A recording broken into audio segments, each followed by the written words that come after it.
Sarah, here we are, 2026. Welcome. Amazing. Welcome. We're making it into our second season. Yeah. Back by popular demand. Welcome to Yes, the podcast where, we break down the science of wellness and help you say yes to habits that actually support your health. So today is a good one, I think, very timely as well. I'm doing dry January for the first time ever. Have you ever done it, Amazing. Sarah? Well, I do dry whole year because I'm not a big drinker. So I've never actually had to experience that because I've never been really into drinking. So I'm curious about how it's going for you. Well, my big test was last night. We had a few people over for dinner, and everyone was having, a glass of wine and all this, but quite, Yeah. yeah, it was fine.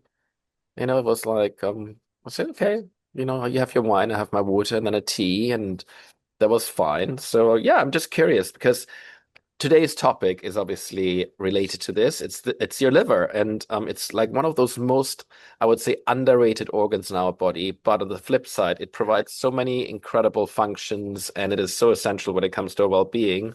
I think over 500 essential functions in our body, which is incredible. And a few other quick facts like, blood sugar regulation, hormone metabolism, and of course, fat digestion. But also the liver is kind of a special organ because it can sort of like regenerate itself. It's quite unique Yeah. in that sense. But anyway, Sarah, tell me all about it. Like, why do you think liver health is so critical and probably not talked about it enough? Well, I'm excited to talk about the liver because I recently went to a conference and it was all health and wellness related. And I went to all these talks, amazing speakers, all of that. And the one that I loved the most was about the liver. And that was shocking to me because I don't usually think about the liver that much and I'm not that like passionate about the liver. But when I heard it reframed and just talked about in a way that was so, as you mentioned, foundational to our health and an organ that is so overlooked, I started to just lean in a little bit more. And I was like, wow, this is really important. And we need to just shed some light onto its function because, like you said, it does all of these things in the body. And I think maybe the top three most critical would be blood sugar regulation, fat metabolism, and hormone processing, which is really, really important. So when we look at it, in that lens, along with, like you mentioned, detox, which I think everyone's like, oh, yes, the liver detoxifies, like, period. But it does so many things that touch all areas of our health. And Sarah, you always have great ways of making, telling metaphors and bringing education alive, in a more visual way. Like, how should we think about the liver as an organ? What does it actually, how does it work? What does it do? What does it touch? What does it, do for our body? Yeah. I mean, I kind of think of it primarily as a filter, but also as an area that stores things that are important and critical for our overall health.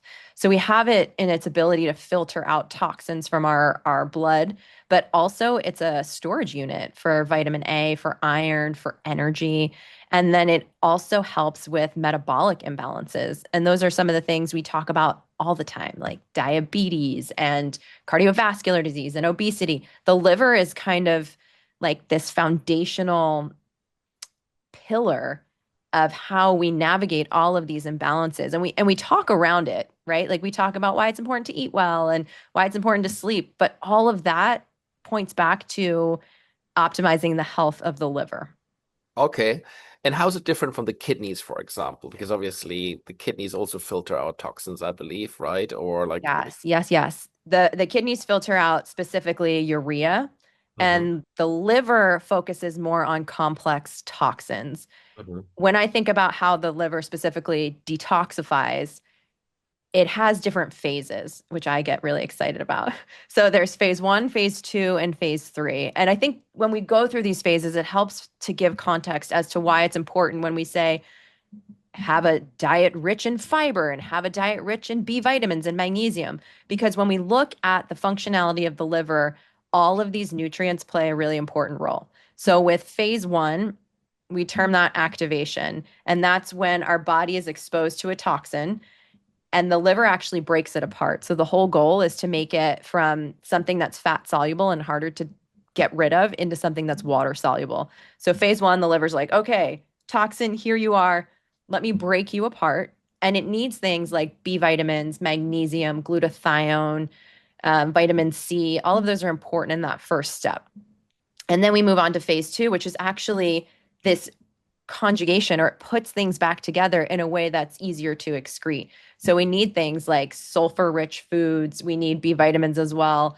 All of these different compounds of our diet, phytonutrients are important. And then excretion is the actual elimination of these toxins. And for that, we need fiber, we need hydration, and we need really good bile support. So it's fascinating to me when I think of things in that context. I'm like, oh, okay, that gives me more of an actual idea of like why it's important to eat fiber and why it's important to have fruits and vegetables, because all of those things touch on the different capabilities of detoxification for the liver. And that's just one of its functions. So I Yeah, think that's a really important just grounding point to think about like, okay, this is how my liver functions. Very, very different than the actual kidney. got it. So our liver works in tandem with our blood, with our digestive functions, etc., to Yeah. take the good, break down the bad, and make sure it's being pushed out again. Is that a way of That's it. That's a summarizing it? beautiful, yeah, simplified Okay, way of saying exactly capturing that function of the liver. got it. And then is there specifically, most of our listeners are women, is there like a female perspective around liver health, or is it sort of like a gender neutral? Yeah. No, I mean, this is this, like I mentioned early on, it processes hormones, so specifically estrogen. And I think this is really important because, again, we don't always think about the liver in regards to estrogen or hormone regulation. We think about blood sugar or we think about the gut. Or maybe I should say I do. But the liver plays a really critical role in processing estrogen. And when it's burdened by lots of toxins it has to process in our environment, or if there's a lot of dietary sugars it needs to store and then turn into fats, it's going to be less efficient in its function of processing estrogen. So this becomes more pronounced when we're in that postmenopausal phase, which we've talked about a lot on this podcast, but I still feel like it's a topic in the health and wellness world that maybe doesn't get a lot of love and attention. So if you can support the overall health of your liver and make sure it's functioning at a high capacity and giving it all those nutrients, it's going to help during that postmenopausal phase in life when estrogen levels are already declining. That's just biologically what happens. But if we have a more robust and high functioning liver, it's going to make that transition in that moment in life a little bit less intense. All right. And you know what I really like about our conversations is that we always think about, obviously, a topic, education around it, but also things we can do, proactively to improve our health and wellness. So let's speak about that for the liver specifically. Is there anything, or what are the kind of nutritional tips we can give to our listeners that really help with liver health? Yeah. So when we think about foods, it kind of touches on all of the pieces of a healthy, balanced diet. Adequate fiber, like I talked about in the elimination phase, is really important. I usually challenge people to aim for 25 grams to 30 grams of fiber daily, which when you start to break it down, actually, it's a lot of fiber. And sometimes it can be hard to do that if you're not really conscious about your fruit and vegetable and complex carbohydrate intake. So, fiber, really critical. Anything that's rich in antioxidants is going to help clear free radicals and take burden off the liver. That's going to be all of I think of colors and all the colors of the rainbow and the fruits and vegetables that you can eat. Hmm. Adequate protein, but not getting super hung up on like, I have to have a high protein diet, but just enough protein to stabilize blood sugar levels. Hmm. And that's oftentimes, I think, like breakfast, I've talked about the importance of protein at breakfast time. 30 grams is usually a good baseline or thing to start with. Because if you can set yourself up for more controlled blood sugar throughout the day, it's going to also take burden off the liver. Got it. I also like foods sulforaphanes, or foods rich in sulforaphanes, which are sulfur containing compounds, really important for that phase two detox. And that's your cruciferous foods like kale, cabbage, broccoli, and The good old adequate greens. water. And I just want to call this out, get your greens from greens. And Yeah. maybe not green substitutes, just something really important to call out here because there's so much more to them than just like the nutrients in the greens. It's really that fiber, it's You all the get other so aspects much. of it. Yeah. There's so much. And like, you mentioned blood sugar a lot, and maybe it's important to reiterate that when we have too much blood in our glucose levels, blood levels, what I'm talking about, our glucose levels, if they rise, we Yeah. store this excess glucose as fat. Isn't that correct? Yeah. And there's this whole thing about like, how we had this fat-free craze like in the 90s, etc. And then Right. we finally understood, the real culprit is actually excess sugar.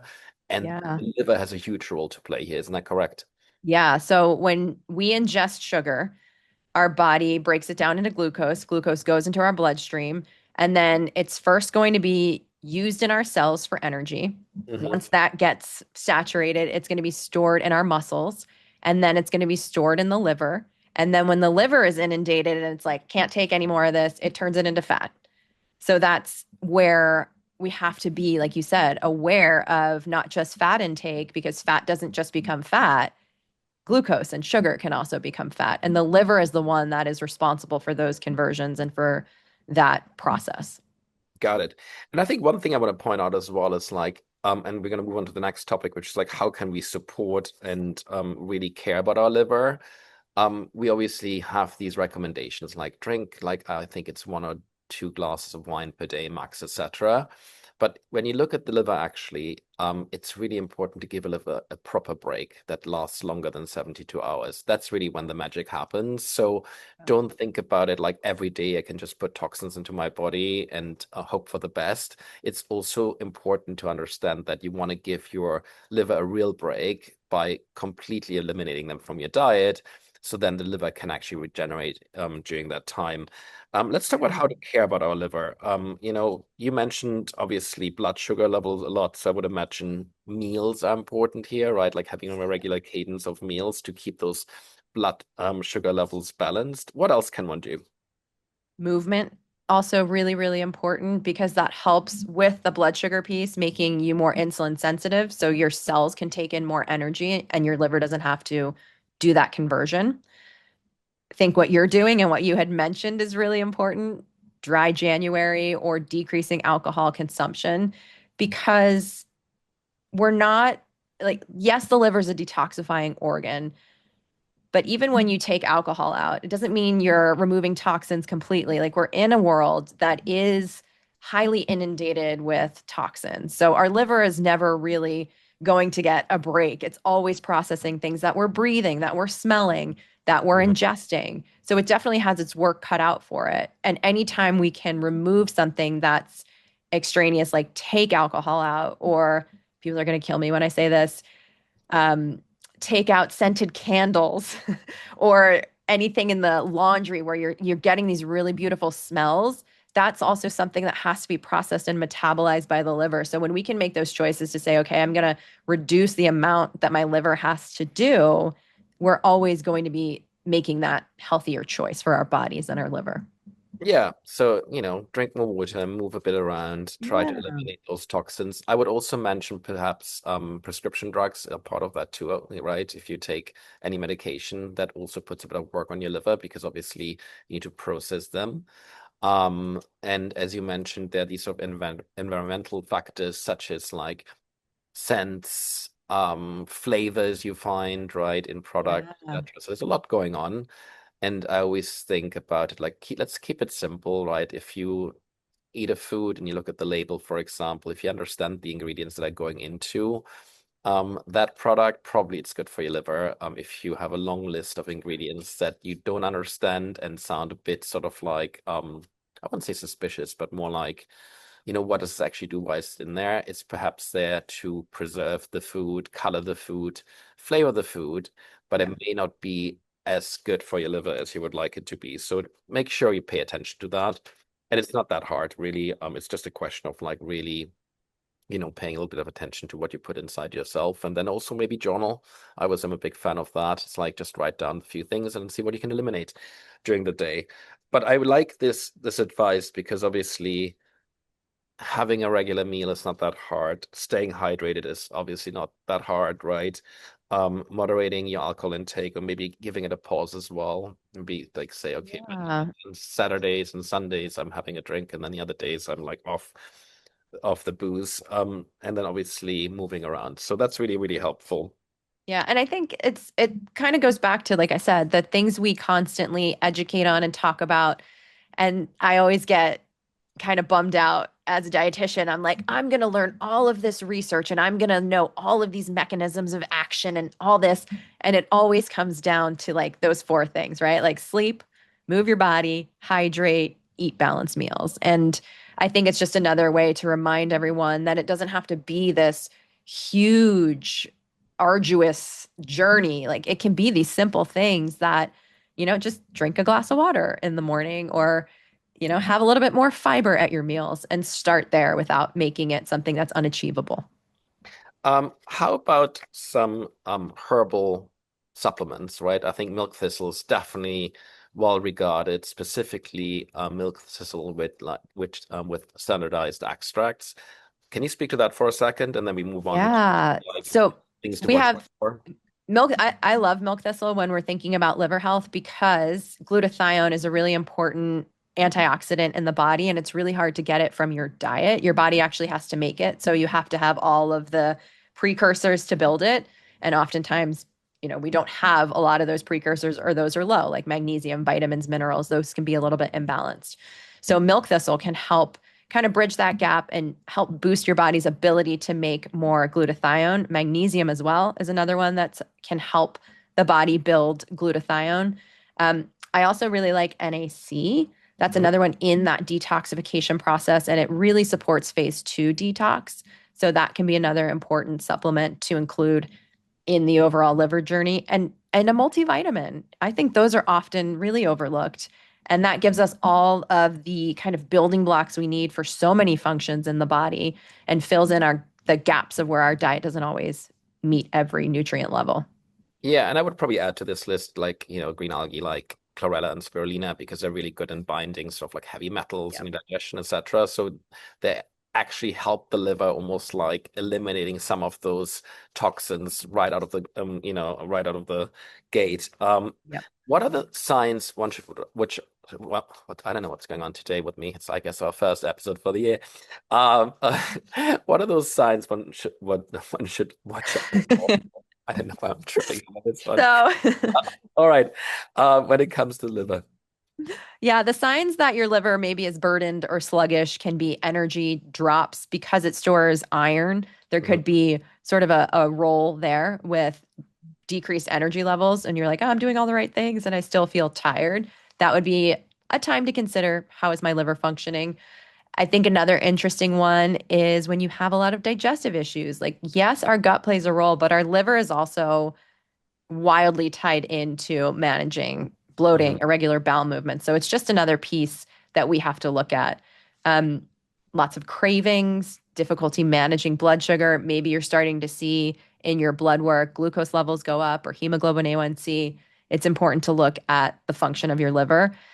Also, another one that I find just in my clinical work is when you smell something that's strong and you immediately get a headache. Like if you smell an air freshener, or you walk into a store that's highly fragranced and you get that like kind of dull headache, that's another indication that there's some sort of sluggishness in liver detox.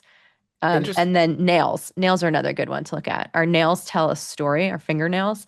And so if you start to see like ridges in your nails, that can Mhm. be one, doesn't necessarily mean like, oh my God, there's a ridge. My liver is messed up. It's just, I'm inspecting mine right now for ridges. right? Like our nails tell a really cool story. So that's another one that I always just like to check into and say, like, if there are ridges, that could be a sign. It could be correlated to kidney, but oftentimes that can be a presentation of liver imbalance. Interesting. Very interesting about smells and scents. That's definitely a great takeaway for me today. What are some other surprising facts about the liver we should talk about? Yes. Well, I think we touched on this a little bit, but you mentioned that it's the only organ that we have that can regenerate. And what I think is the most fascinating is you can lose up to 90% of your liver function and it can regenerate, which Hmm. is I mean, that's wild that you can lose that much of an organ and it can still function and grow back. That So, is like, fascinating. No, like I period. I mean, think that might, I'm no, like, but if you walk away with anything, like that's incredible. like how does it do it? I mean, I would love to learn more just about this specific topic because it's the literally the only organ that can do this, right? Yeah. And I think actually what happens is the cells increase their size. Like they actually increase their size. It's not necessarily like, oh, all of the tissue is regenerating, but these cells are getting bigger and taking on more function. I see. So I think it's like not something that you can keep cutting off and it grows back like a salamander tail, but it can be damaged and you can recover from it, which is just, I mean, how many times do you get a second chance at something in life like that where you're like, oh, That there we is true. go. Yeah. So love the liver there. And another thing that you had mentioned is that like when you take a break from toxins, when you kind of give it a rest, the liver really functions well when you're sleeping because Mm. you're not eating. It's not having to regulate blood sugar. It's not having to break down toxins. It's really cleaning out the body while you sleep, adjusting whatever needs to be adjusted within the body. So I think that's super fascinating. And another reason why it's important to get adequate sleep because there's a lot that happens when we're sleeping. We're not just like unconscious doing nothing. Like our body is functioning at a high level and specifically our liver. So Let's move on to like some myth and facts here. Obviously specifically to liver health. So you only need to worry about liver health if you drink heavily. Is that a myth or a fact? I think anybody that has listened to this episode can answer this one and say that that's a myth. We've talked about so many different things that impact our liver outside of alcohol, alcohol actually being like a very small percentage. So yes, definitely a myth. All right. How about nutrition, blood sugar balance, and inflammation play a major role in liver health, regardless of alcohol intake? Fact. All right. Absolute fact. And let's talk about one last thing about fatty liver is on the rise. What is it and why is it on the rise? Fatty liver is kind of in that description. It's literal fat stores in your liver that decrease its functionality. And this was something I learned recently because that's always been something that I mean, I've learned about in relation to alcohol. And if you drink a lot of alcohol, you're going to have fatty liver. But we're finding that that's actually not the case. It's more in this metabolic world.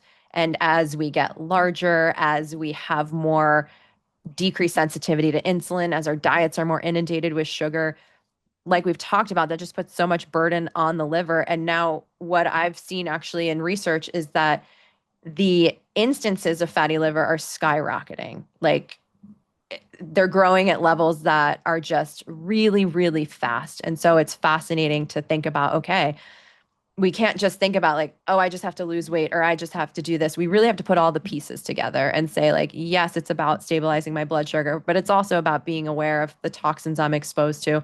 And it's also about the sleep piece because all of that is going to help take burden off the liver. Got it. Now I, let's, yeah. there's one other thing that I'm just like, it's been circulating in my mind. And I'm like, how do we talk about this? Because I think with GLP-1s, there is obviously large amounts of weight loss and changes in our body composition that are very healthy and Mhm. they're important. So like our liver is always going to benefit from a reduction in our overall body weight if we're overweight. That's always going to it's going to help with inflammation. But the thing to be aware of is that when it's fast. So when you have a fast amount of weight loss, it really puts strain and burden on the liver and can actually increase inflammation. So I just like to kind of shout that out and share that. Not to say that GLP-1s are bad, but I think they can often be put on a pedestal and said like, oh, well, this is the solution to everything. And we still have to be conscious and we still have to be educated that fast and quick weight loss puts burden on all parts of our body, but specifically our liver. Well, yeah, and you know my perspective on this. I'm a huge fan of the GLP-1 category because we have been monitoring data for the past, 30 years and Yeah. obesity rates went up and up and up. And for the first time in history in this country, those numbers are declining, and that's really purely based because Amazing. on the GLP-1 revolution. Yeah. But you're right, everything, there's always a plus and a minus, and then if we go to the extremes, Yeah. there's some things to consider. And I think like, well managed, slower paced weight management, I would say is really the best way forward. But we want results fast, right? We live in a Yeah, society where we we want do. everything tomorrow, and if it doesn't happen tomorrow, we're unhappy about it.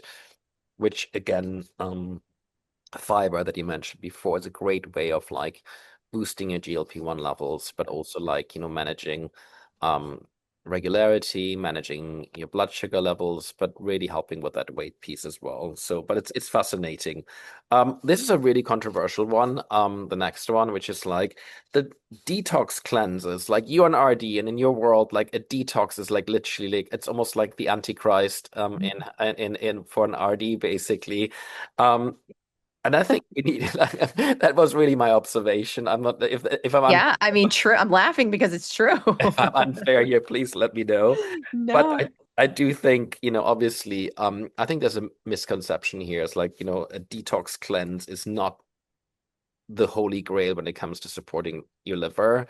But as we talked about, like really paying attention to what you put inside your body and maybe incorporating things that can help the liver can really help this incredible organ function better, because the liver does it already, right? It's not about like creating the detox process out of thin air. It's about supporting this incredible organ, by eating right, paying attention what you drink, but also all these other toxins that we may be exposed to. What's your take? Well, yes, I think as a dietitian, I'm always kind of conditioned to be like, if somebody is touting, oh, I have this detox cleanse or, this juice fast and it's going to detoxify your liver, I'm always wary of that. But if there is a deeper understanding of how it's working, like if you're going through a detox protocol or a program that's actually enriching fiber levels and giving you access to all of your dark leafy greens and magnesium and B vitamins and all of those things, sulforaphanes, like we talked about, I'm on board with that. I think Mhm. it's just in the way that it's presented and who's behind it and do they have this critical science mind where it's not about like you're detoxifying, but it's about what we've talked about. Are you supporting the health and function of your liver? Then I can get behind that. All right. And then the last myth, liver issues always come with obvious symptoms. What's your take? I think that that's not true. I was like, they don't always come with obvious symptoms.